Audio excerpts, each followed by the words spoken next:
शुक्लाम्बरधरं विष्णुं शशिवर्णं चतुर्भुजं प्रसन्नवदनं ध्यायेत् सर्वविघ्नोपशान्तये। व्यासं वसिष्ठनप्तारं शक्तेः पौत्रमकल्मषम् पराशरात्मजं वन्दे शुकतातं तपोनिधिं। व्यासाय विष्णुरूपाय व्यासरूपाय विष्णवे नमो वै ब्रह्मनिधये वासिष्ठाय नमो नमः। अविकाराय शुद्धाय नित्याय परमात्मने सदैकरूपरूपाय विष्णवे सर्वजिष्णवे यस्य स्मरणमात्रेण जन्म संसारबन्धनात् विमुच्यते। नमस्तस्मै विष्णवे प्रभविष्णवे। ॐ नमो विष्णवे प्रभविष्णवे। श्रीवैशम्पायन उवाच श्रुत्वा धर्मानशेषेण पावनानि च सर्वशः युधिष्ठिरः शान्तनवं पुनरेवाभ्यभाषत। युधिष्ठिर उवाच किमेकं दैवतं लोके किं वाप्येकं परायणम् स्तुवन्तः कङ्कमर्चन्तः प्राप्नुयुर्मानवा शुभम्। को धर्मः सर्वधर्माणां भवतः परमो मतः किं जपन्मुच्यते जन्तुर्जन्म संसारबन्धनात्। श्रीभीष्म उवाच जगत्प्रभुं देवदेवमनन्तं पुरुषोत्तमं स्तुवन्नाम सहस्रेण पुरुषः सततोत्थितः तमेव चार्चयन्नित्यं भक्त्या पुरुषमव्ययम् ध्यायन् स्तुवन् नमस्यं च यजमानस्तमेव च अनादिनिधनं विष्णुं सर्वलोकमहेश्वरम् लोकाध्यक्षं स्तुवन्नित्यं सर्वदुःखातिगो भवेत्। ब्रह्मण्यं सर्वधर्मज्ञं लोकानां कीर्तिवर्धनम्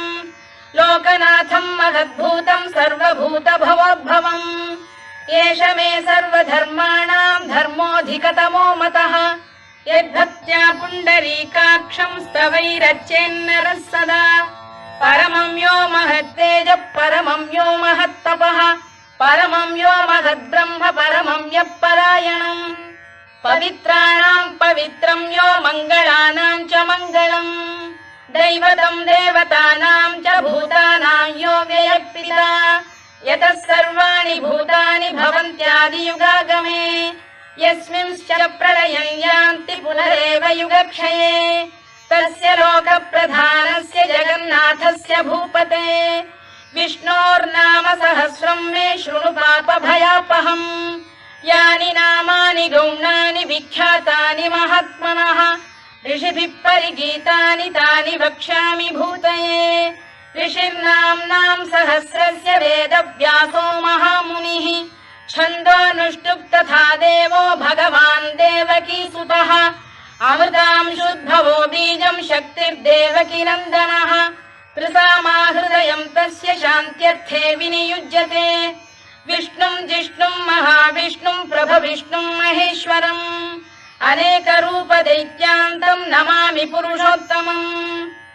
अस्य श्रीविष्णोर्दिव्यसहस्रनामस्तोत्रमहामन्त्रस्य श्रीवेदव्यासो भगवान् ऋषिः अनुष्टुप्छन्दः श्रीमहाविष्णुः परमात्मा श्रीमन्नारायणो देवता अमृतांशुद्भवो भानुरिति बीजम् देवकीनन्दन सृष्टेति शक्तिः उद्भवः क्षोभणो देव इति परमो मन्त्रः शङ्खबृन्नन्दकी चक्रीति कीलकम् शार्ङ्गधन्वा गदाधर इत्यस्त्रम् रथाङ्गपाणिरक्षोभ्य इति नेत्रम्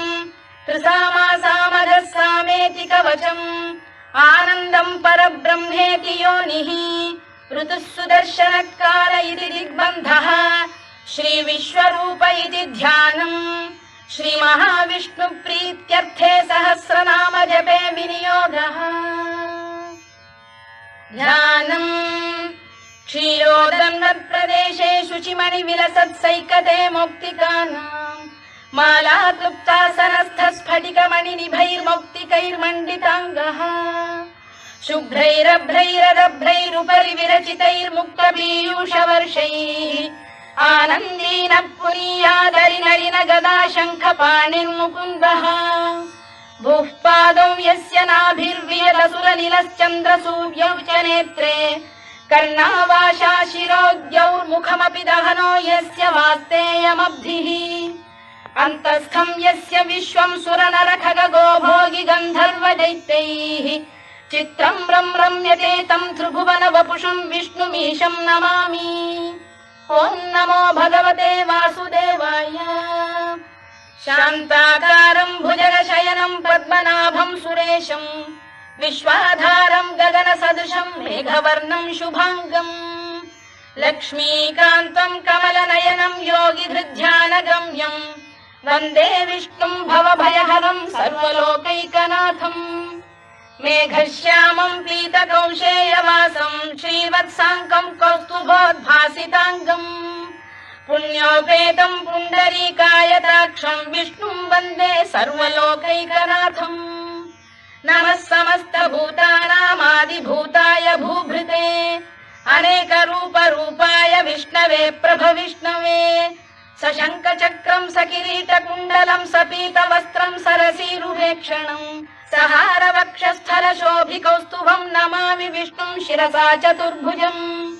छायायां पारिजातस्य हेमसिंहासनोपरि आसीनमम्बुदश्याममायताक्षमलङ्कृतम् चन्द्राननं चतुर्बाहुं श्रीवत्साङ्कितवक्षसम् रुक्मिणी सत्यभामाभ्यां सहितं कृष्णमाश्रये।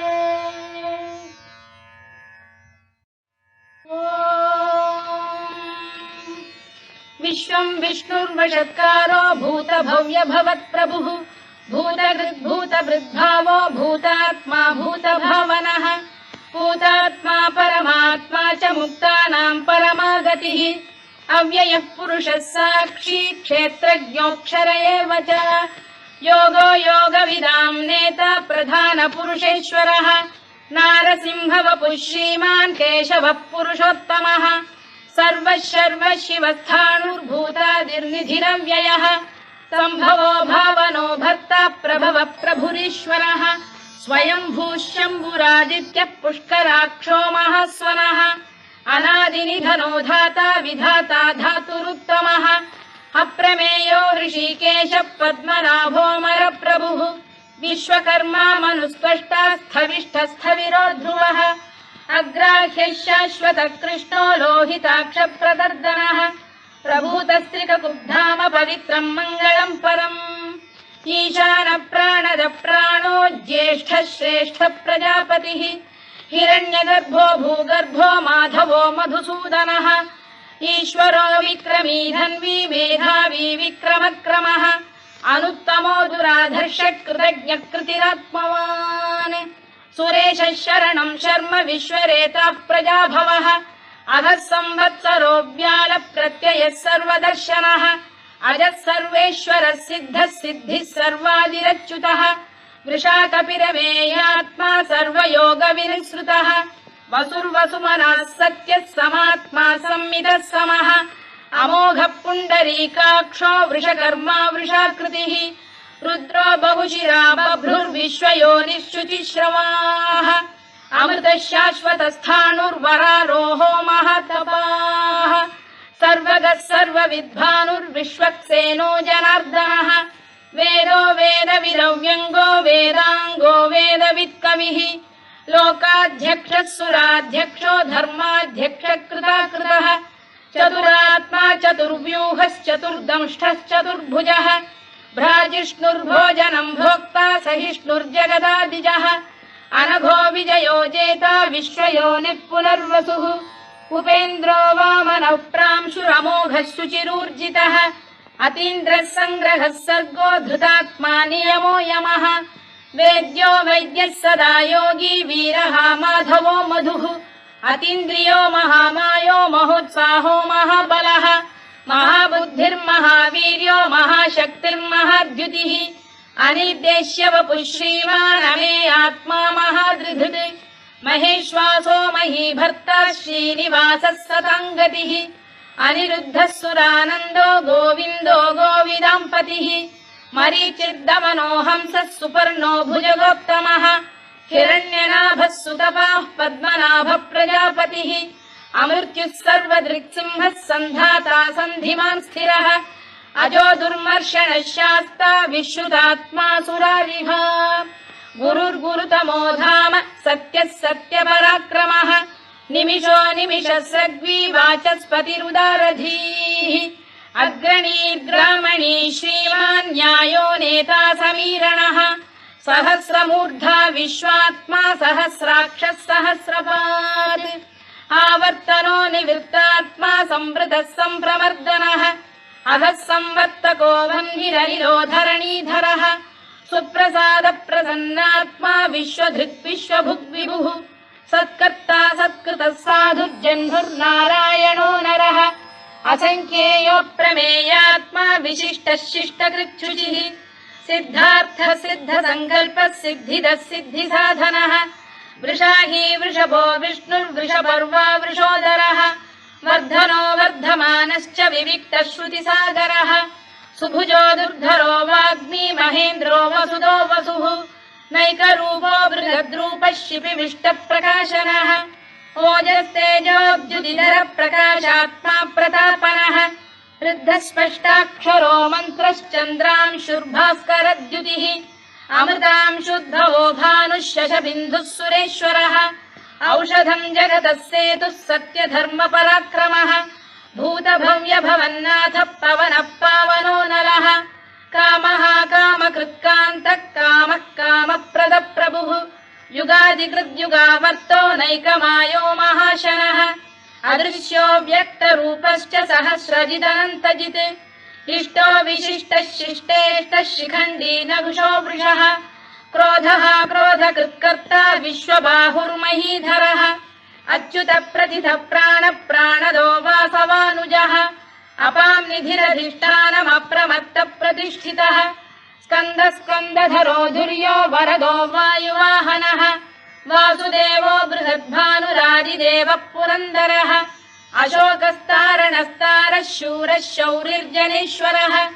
अनुकूलः शतावर्तः पद्मी पद्मनिभेक्षणः पद्मनाभोरविन्दाक्षः पद्मगर्भः शरीरभृत् महर्धिर्वृद्धो वृद्धात्मा महाक्षो गरुडध्वजः अतुलः शरभो भीमः समयज्ञो हविर्हरिः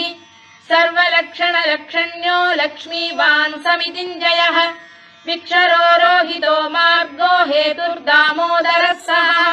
महीधरो महाभागो वेगवानमिताशनः उद्भवः क्षोभणो देवः श्रीगर्भः परमेश्वरः करणम् कारणम् कर्ता विकर्ता गहनो गुहः व्यवसायो व्यवस्थानः संस्थानस्थानदो ध्रुवः परधिः परमस्पष्टः तुष्टः पुष्टः शुभेक्षणः रामो विरामो विरतो मार्गो नेयोनयोनयः वीरः शक्तिमताम् श्रेष्ठो धर्मो धर्मविदुत्तमः वैकुण्ठः पुरुष प्राण प्राणद प्रणवपृतुः हिरण्यगर्भः शत्रुघ्नो व्याप्तो वायुरधोक्षजः ऋतुः सुदर्शनकारः परमेष्ठी परिग्रहः उग्रः संवत्सरो दक्षो विश्रामो विश्वदक्षिणः विस्तारस्थावरस्थाणुः प्रमाणम् बीजमव्ययम् अर्थोऽनर्थो महाकोशो महाभोगो महाधनः अनिर्विण्णस्थविष्ठो भूर्धर्मयूपो महामखः नक्षत्रनेमिर्नक्षत्री क्षमः क्षामः समीहनः यज्ञयुज्यो महेज्यश्च क्रतुः सत्रम् सदाम् गतिः सर्वदर्शी विमुक्तात्मा सर्वज्ञो ज्ञानमुत्तमम् सुव्रतः सुमुखः सूक्ष्मः सुघोषः सुखदः सुहृद् मनोहरोजितक्रोधो वीरबाहुर्विदारणः स्वापनः स्ववशो व्यापी नैकात्मा नैककर्मकृत् वत्सरो वत्सलो वत्सी रत्नगर्भोधनेश्वरः धर्मकृद्धर्मी सदसक्षरमक्षरम् अविज्ञाता सहस्रांशुर्विधाता कृतलक्षणः गभस्तिनेमिः सत्तस्तः सिंहो भूतमहेश्वरः आदिदेवो महादेवो देवेशो देवभृद्गुरुः उत्तरो गोपतिर्गोप्ता ज्ञानगम्यः पुरातनः शरीरभूतभृद्भोक्ता कपीन्द्रो भूरि दक्षिणः सोमपोऽमृतपः सोमः पुरुजिः पुरुषत्तमः विनयो जयः सत्यसन्धो दाशार्हः सात्वताम् पतिः जीवो विनयिता साक्षी मुकुन्दो मितविक्रमः अम्भोनिधिरनन्तात्मा महोदधिशयोऽन्तकः अजो महार्घः स्वाभाव्यो जितामित्रप्रमोदनः आनन्दो नन्दनो नन्दः सत्यधर्मा त्रिविक्रमः महर्षि कपिलाचार्यः कृतज्ञो मेदिनीपतिः त्रिपदस्त्रिदशाध्यक्षो महाशृङ्गकृतान्तकृत्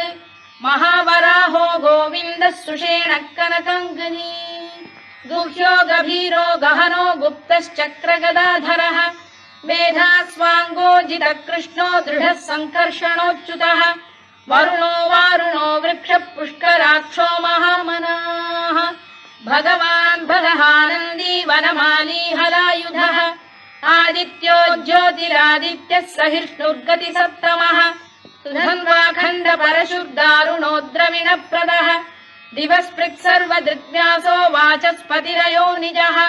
त्रिसामासामगः साम निर्वाणम् भेषजम् भिषज सन्न्यासकृच्छमः शान्तो निष्ठा शान्तिः परायणम् शुभाङ्गः शान्तिदः स्रष्टा कुमुदः कुवलेशयः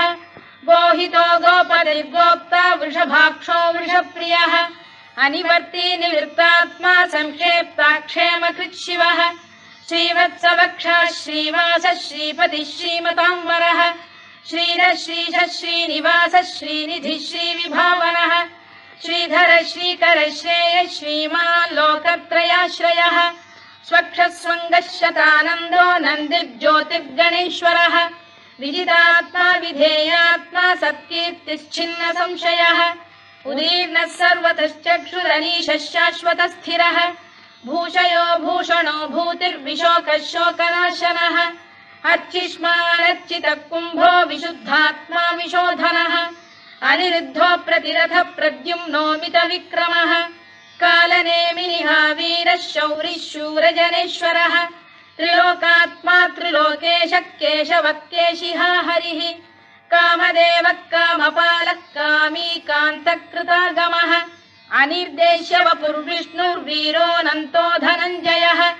ब्रह्मण्यो ब्रह्मकृद्ब्रह्मा ब्रह्म ब्रह्मविवर्धनः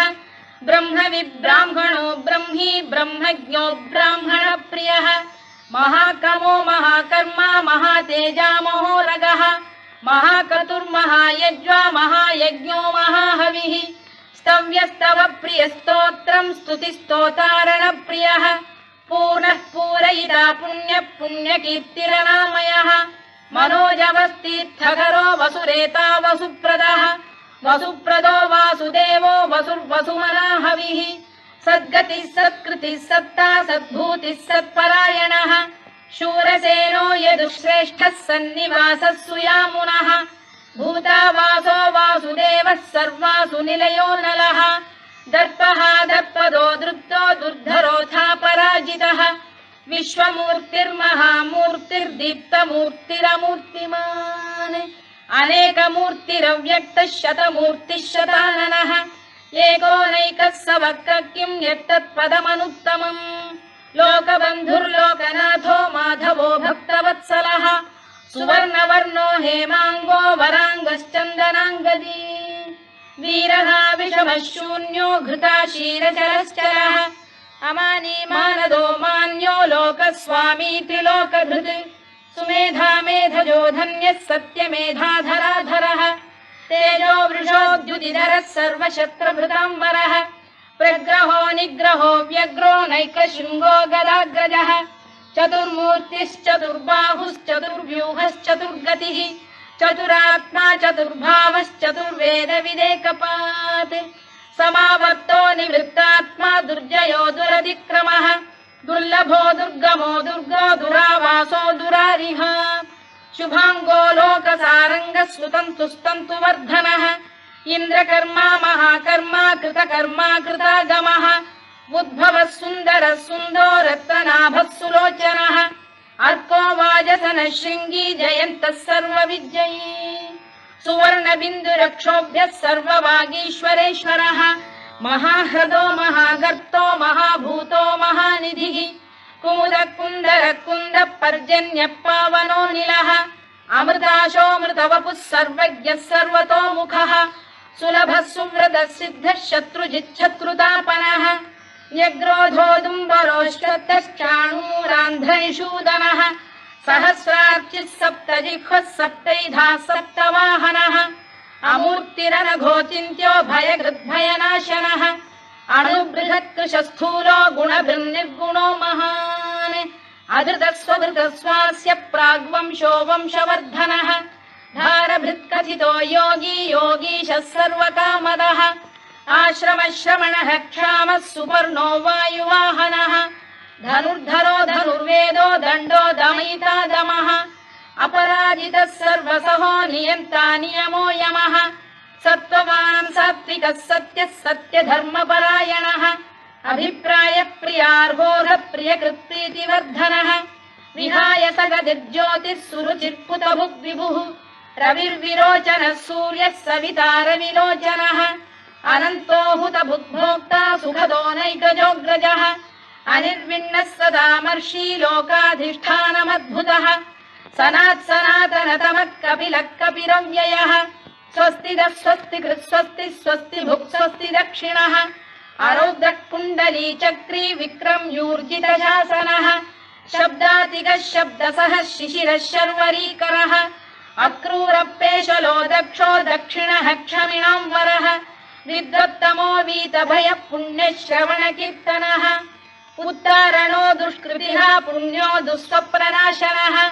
वीरः रक्षणः सन्तो जीवनपर्यवस्थितः अनन्तरूपोऽनन्तश्रीर्जितमन्युर्भयापहः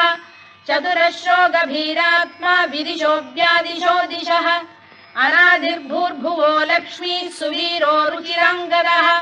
जननो जनजन्मादिर्भीमो भीमपराक्रमः आधारनिलयो धाता पुष्पहास प्रजागरः ऊर्ध्वगः सत्पथाचार प्राणद प्रणवप्रणः प्रमाणम् प्राणनिलय प्राणभृत्प्राणजीवनः तत्त्वम् तत्त्वविदेकात्मा जन्म मृत्युजरातिगः भूर्भुवः स्वस्तरुस्तारः सविता प्रपितामहः यज्ञो यज्ञपतिर्यज्वा यज्ञाङ्गो यज्ञवाहनः यज्ञभृद्यज्ञकृद्यज्ञी यज्ञभुग्यज्ञसाधनः यज्ञान्तकृद्यज्ञगुह्यमन्नमन्नाद एव च आत्मयोनिः स्वयं जातो वैखानः सामगायनः देवकीनन्दनः स्रष्टा क्षितीशः पापनाशनः शङ्खबृन्नन्दकी चक्री शार्ङ्गधन्वा गदाधरः रथाङ्गपाणिरक्षोभ्यः सर्वप्रहरणायुधः सर्वप्रहरणायुध ॐ नम इति वनमाली गरीशाङ्गी शङ्खी चक्री च नन्दकी श्रीमान्नारायणो विष्णुर्वासुदेवोऽभिरक्षतु वनमाली गरीशाङ्गी शङ्खी चक्री च नन्दकी श्रीमान्नारायणो विष्णुर्वासुदेवोऽभिरक्षतु वनमाली गरीशाङ्गी शङ्खी चक्री च नन्दकी श्रीमान्नारायणो विष्णुर्वासुदेवोऽभिरक्षतु इतीदं कीर्तनीयस्य केशवस्य महात्मनः नाम्नां सहस्रं दिव्यानामशेषेण प्रकीर्तितम् य इदं शृणुयात् नित्यं यश्चापि परिकीर्तयेत् नाशुभं प्राप्नुयात् किञ्चित् सोमुत्रेह च मानवः वेदान्तको ब्राह्मणः स्यात् क्षत्रियो विजयी भवेत् वैश्यो धनसमृद्धः स्यात् शूद्रः सुखमवाप्नुयात् धर्मार्थी प्राप्नुयात् धर्ममर्थार्थी चार्थमाप्नुयात् कामानवाप्नुयात् कामी प्रजार्थी चाप्नुयात् प्रजाम् भक्तिमान् यः सदोत्थाय शुचिस्तद्गतमानसः सहस्रं वासुदेवस्य नाम्नामेतत् प्रकीर्तयेत् यशः प्राप्नोति विपुलं याति प्राधान्यमेव च अचलां श्रियमाप्नोति श्रेयः प्राप्नोत्यनुत्तमम् न भयं क्वचिदाप्नोति वीर्यं तेजश्च विन्दति भवत्य रोगोद्युतिमान् बलरूपगुणान्वितः रोगार्तो मुच्यते रोगात् बद्धो मुच्येत बन्धनात् भयान्मुच्येत भीतस्तु मुच्येतापन्न आपदः दुर्गाण्यतितरत्याशु पुरुषः पुरुषोत्तमम् सुवन्नाम सहस्रेण नित्यं भक्तिसमन्वितः वासुदेवाश्रयो मर्त्यो वासुदेवपरायणः सर्वपापविशुद्धात्मा याति ब्रह्म सनातनम् न वासुदेव भक्तानामशुभम् विद्यते क्वचित् जन्म मृत्युजरा व्याधि भयम् नैवोपजायते इमं स्तवमधीयानः श्रद्धा भक्ति समन्वितः युज्येतात्मसुखक्षान्तिः श्रीधृतिस्मृतिकीर्तिभिः न क्रोधो न च मात्सर्यम् न लोभो न शुभामतिः भवन्ति कृतपुण्यानाम् भक्तानाम् पुरुषोत्तमे द्यौसचन्द्रार्कनक्षत्राखम् दिशो भूर्महो दधिः वासुदेवस्य वीर्येण विधृतानि महात्मनः ससुरासुरगन्धर्वम् स यक्षोरगराक्षसम् जगत्वशे वर्ततेदम् कृष्णस्य सचराचरम् इन्द्रियाणि मनो बुद्धिः सत्त्वम् तेजो बलम् धृतिः वासुदेवात्मकान्याहुः क्षेत्रम् क्षेत्रज्ञ एव च सर्वागमानामाचार प्रथमम् परिकल्पते आचार प्रभवो धर्मो धर्मस्य प्रभुरच्युतः ऋषयः पितरो देवा महाभूतानि धातवः जङ्गमा जङ्गमम् चेदम् जगन्नारायणोद्भवम् योगो ज्ञानम् तथा साङ्ख्यम् विद्या शिल्पादिकर्म च वेदाः शास्त्राणि विज्ञानमेतत् सर्वम् जनार्दनात् एको विष्णुर्महद्भूतम् पृथग्भूतान्यनेकशः त्रीन् लोकान् व्याप्य भूतात्मा भुङ्क्ते विश्वभुवव्ययः इमम् स्तवम् भगवतो विष्णोर्व्यासेन कीर्तितम् पठेद्य इच्छेत् पुरुषः श्रेयत् प्राप्तुम् सुखानि च विश्वेश्वरमजम् देवम् जगतः प्रभुमव्ययम् भजन्ति ये पुष्कराक्षम् न ते यान्ति पराभवम् न ते यान्ति पराभवम् ओन्नम इति अर्जुनोवाच पद्मपत्र विशालाक्ष पद्मनाभ सुरोत्तमा भक्तानामनुरक्तानाम् त्राता भव जनार्दन श्रीभगवानुवाच यो माम् नाम सहस्रेण स्तोतुमिच्छति पाण्डव सोऽहमेकेन श्लोकेन स्तुत एव न संशयोन्नम इति व्यास उवाच वासनाद्वासुदेवस्य वासितम् भुवनत्रयम् सर्वभूतनिवासोऽसि वासुदेव नमोऽस्तु ते वासुदेव नमोऽस्तु ते ओन्नम इति पार्वत्युवाच केनोपायेन लघुना विष्णोर्नाम सहस्रकम् पठ्यते पण्डितैर्नित्यम् श्रोतुमिच्छाम्यहम् प्रभो ईश्वर उवाच श्रीराम राम रामेति रमे रामे मनोरमे सहस्रनाम तत्तुल्यम् राम नाम वरानने श्रीराम राम रामेति रमे रामे मनोरमे सहस्रनाम तत्तुल्यम् राम नाम वरानने श्रीराम राम रामेति रमे रामे मनोरमे सहस्रनाम तत्तुल्यम् राम नाम वरानने राम नाम वरानन ओन्नम इति ब्रह्मोवाच नमोऽस्त्वनन्ताय सहस्रमूर्तये सहस्रपादाक्षि शिरोरुबाहवे सहस्रनाम्ने पुरुषाय शाश्वते सहस्रकोटियुगधारिणे नमः सहस्रकोटियुगधारिणे नमः ओन्नम इति सञ्जय उवाच यत्र योगेश्वर कृष्णो यत्र पार्थो धनुर्धरः तत्र श्रीर्विजयो भूतिर्ध्रुवा नीतिर्मतिर्मम श्रीभगवानुवाच अनन्याश्चिन्तयन्तो मां ये जनाः पर्युपासते तेषाम् नित्याभियुक्तानां योगक्षेमम् वहाम्यहम् परित्राणाय साधूनां विनाशाय च दुष्कृताम् धर्म संस्थापनार्थाय सम्भवामि युगे युगे आर्ता विषण्णाः शिथिलाश्च भीता घोरेषु च व्याधिषु वर्तमानाः संकीर्त्य नारायण शब्दमात्रम् विमुक्तदुःखाः सुखिनो भवन्तु कायेन वाचा मनसेन्द्रियैर्वा बुद्ध्यात्मना वा प्रकृते स्वभावात् करोमि यद्यत् सकलम् परस्मै नारायणायेति समर्पयामि।